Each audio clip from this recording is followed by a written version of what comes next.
안녕하세요. 경제적 자유와 행복한 노후를 꿈꾸는 미스터 킴 인사드립니다. 하루에도 수십 번씩 제게 쏟아지는 질문이 있습니다. 미스터 킴, 제 소중한 투자 자금 마음 편하게 푹 잘 수 있는 S&P 500에만 몽땅 넣어두면 되겠죠? 이에 대한 저의 대답은 단호하고 명확합니다. 아니요, 절대 안 됩니다. S&P 500만 맹신하다가는 100세 시대의 무서운 밥상머리 물가와 인플레이션이라는 괴물을 절대 이길 수 없습니다. 많은 분들이 나스닥 100의 롤러코스터 같은 변동성을 두려워하며 안전한 동굴로 도망칩니다. 하지만 여러분, 그 거친 변동성이라는 파도 이면에는 우리 계좌의 앞자리를 완전히 바꿔버릴 압도적인 혁신과 폭발적인 성장이 숨어 있습니다. 오늘은 왜 우리가 기꺼이 나스닥 100의 변동성이라는 거친 야생마의 등에 올라타야만 하는지, 그리고 그것이 어떻게 우리를 진정한 부자의 반열에 올려놓을지 완벽하게 증명해 드리겠습니다. 여기 10년 전 피땀 흘려 모은 소중한 종잣돈 1억 원으로 투자를 시작한 두 친구 김 부장과 이 부장이 있습니다. 평소 겁이 많고 잃는 것을 극도로 싫어하던 김 부장은 미국에 500개 우량주를 모아둔 S&P 500에 모든 돈을 넣었습니다. 반면 세상의 변화를 읽고 미래에 베팅할 줄 알았던 이 부장은 세상을 통째로 바꿀 혁신 기술주들이 모인 나스닥 100에 자신의 노후를 걸었죠. 강산이 변한다는 10년이 흐른 지금 두 사람의 은퇴 성적표는 어떻게 달라졌을까요? 물론 김 부장의 S&P 500 계좌도 꾸준히 우상향했습니다. 하지만 미친 듯이 치솟는 아파트값, 매일 오르는 외식비, 그리고 길어진 기대 수명을 감당하기엔 조금 부족했습니다. 반면 나스닥 100을 선택한 이 부장은 완전히 다른 세상에 살고 있습니다. 2022년 같은 끔찍한 금리 인상기 하락장에서도 그는 나스닥의 변동성을 도망쳐야 할 공포가 아닌 일생일대의 저가 매수 기회로 역이용했습니다. 남들이 공포에 질려 던질 때 줍고 또 주워 담은 결과 결국 김 부장과는 감히 비교조차 할 수 없는 압도적인 부를 거머쥐고 조기 은퇴에 성공했습니다. 아무리 좋은 주식을 사도 폭발력이 없다면 부의 자유라는 목적지에 결코 제때 도착할 수 없습니다. 진정한 승자는 가장 강력한 제트 엔진을 달고 난기류를 묵묵히 견뎌낸 사람입니다. 나스닥 100의 지난 30년 수익률이 S&P 500을 그야말로 압살한다는 것은 누구도 부정할 수 없는 역사적 팩트입니다.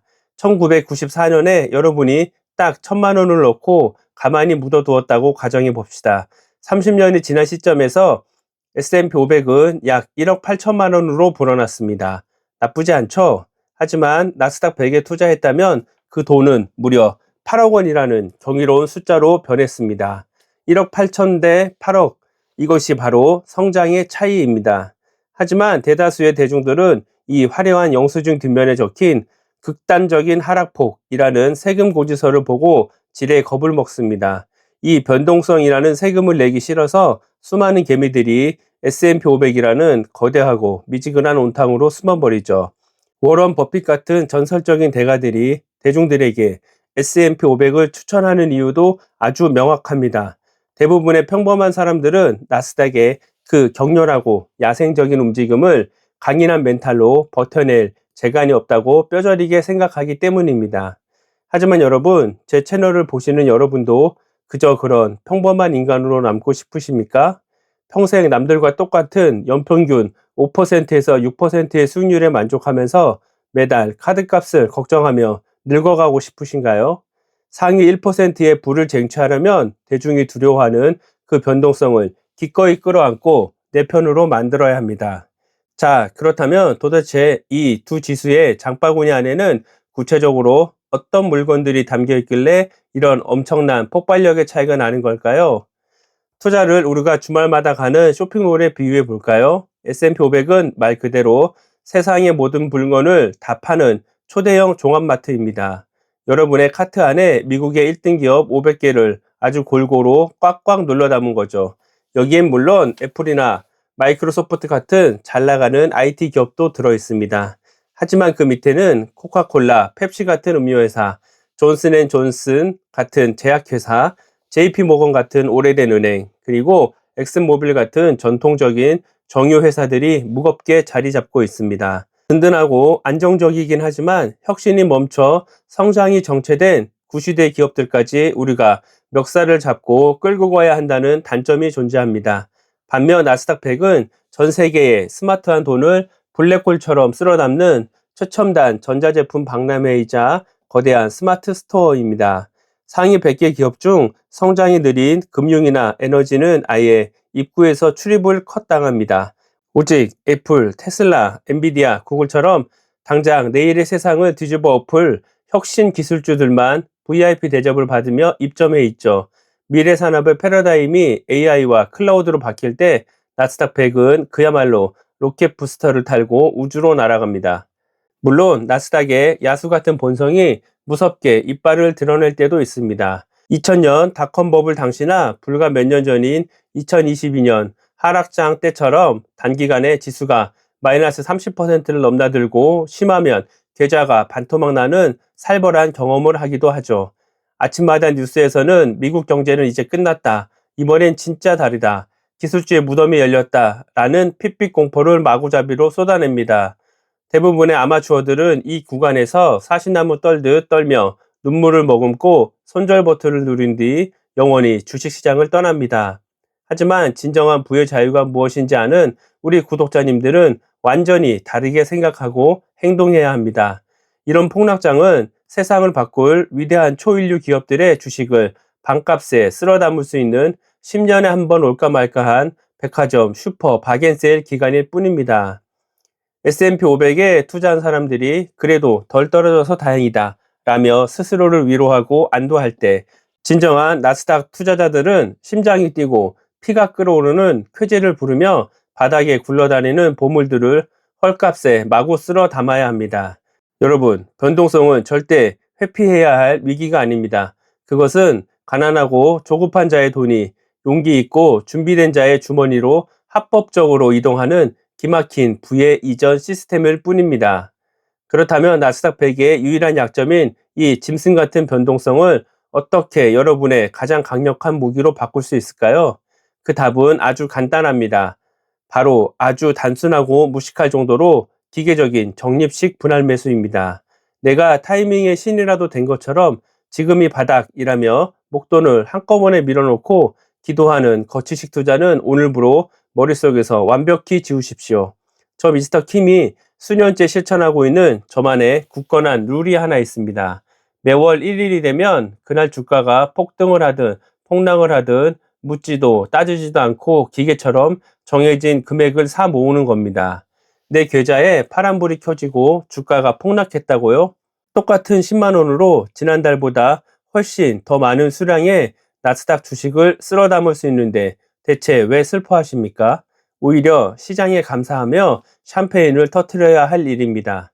이 투박하고 지루해 보이는 적립식 원칙이야말로 하락장의 끔찍한 공포를 완벽하게 지워버리고 평균 매입 단가를 기가 막히게 낮춰주는 절대 방패입니다. 얄팍하게 시장의 내일을 예측하려 들지 마십시오.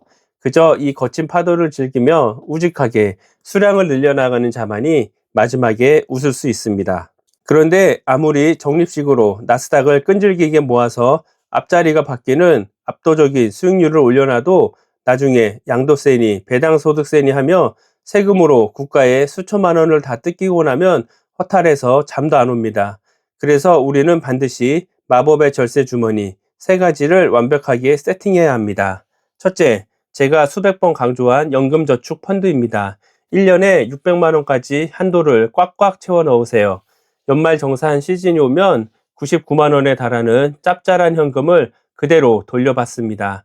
즉 앉은 자리에서 최대 16.5%의 수익을 확정짓고 그 든든한 울타리 안에서 나스닥 100 ETF를 맘 편히 모아가는 무적의 계좌입니다. 여기에 추가로 투자금에 여유가 있다면 IRP까지 굴리면 더 좋습니다. 연금저축은 연 600만 원까지만 세액공제가 되죠.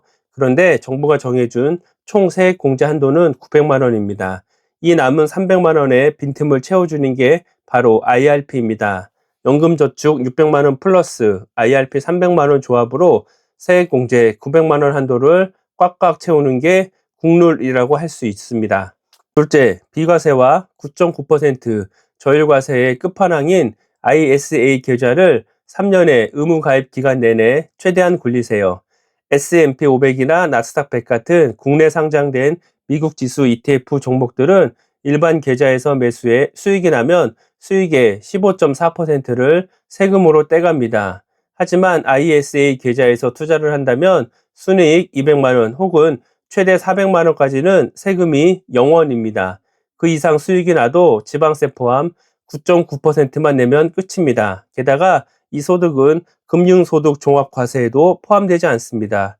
이런 의미에서 부의 자유를 꿈꾸는 우리들에게 ISA는 선택이 아닌 필수입니다.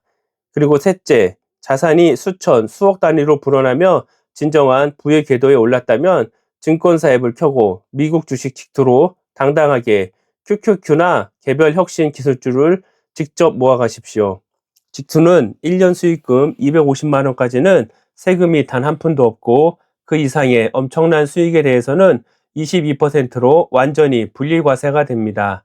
22%면 깡패 아니냐 하시겠지만 은퇴 후 종합소득세 폭탄을 맞고 건강보험료가 수십만 원씩 치솟는 끔찍한 재앙을 완벽하게 피할 수 있는 상위 1% 자산가들만의 핵심 절세 전략입니다.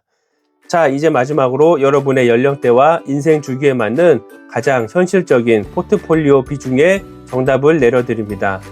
아직 시간이라는 가장 강력하고 무서운 무기가 있는 2030 세대라면 뒤돌아볼 것도 주저할 것도 없이 나스닥을 100% 혹은 최소 80% 이상으로 극강의 공격적인 자산 증식에 나서야 합니다. 내일 당장 계좌가 반토막 나도 다시 일어설 수 있는 젊음이 있으니까요. 40대도 물론 마찬가지입니다. 그렇다면 은퇴가 코앞이거나 이미 은퇴하신 5060 세대는 어떨까요? 과거 낡은 경제학 책에서는 나이 들면 무조건 S&P 500이나 채권으로 수비만 하라고 가르쳤습니다. 하지만 지금은 100세 시대입니다. 은퇴를 하고도 우리는 최소 30년에서 40년을 더 살아야 하며 인플레이션과 처절하게 싸워야 합니다. 따라서 5060 세대를 할지라도 여러분 계좌의 강력한 성장 엔진을 절대 꺼트려서는 안 됩니다. 나스닥 100의 비중을 최소 50%까지 과감하게 가져가십시오. 남은 절반을 S&P 500으로 방어하고 나머지 50%의 나스닥이 여러분의 노후 자금을 든든하게 지켜줄 것입니다. 정답은 이미 정해졌습니다. S&P 500이라는 핑계 뒤에 숨어 더 이상 내 자산의 폭발적인 성장을 멈추지 마십시오. 지금 이 영상을 끄자마자 스마트폰을 켜고 나스닥에 단돈 10만원이라도 직접 투자해보는 그 위대한 용기 하나가 10년 뒤 여러분의 가족에게 완벽한 부의 자유를 선물할 것입니다. 오늘 영상이 도움이 되셨다면 구독과 좋아요, 알림 설정까지 부탁드립니다. 다음에는 더 좋은 영상으로 찾아뵙겠습니다. 지금까지 인생을 자유롭게 부의 자유를 꿈꾸는 미스터 킴이었습니다. 부의 자유 TV 가족 여러분, 성공 투자 파이팅!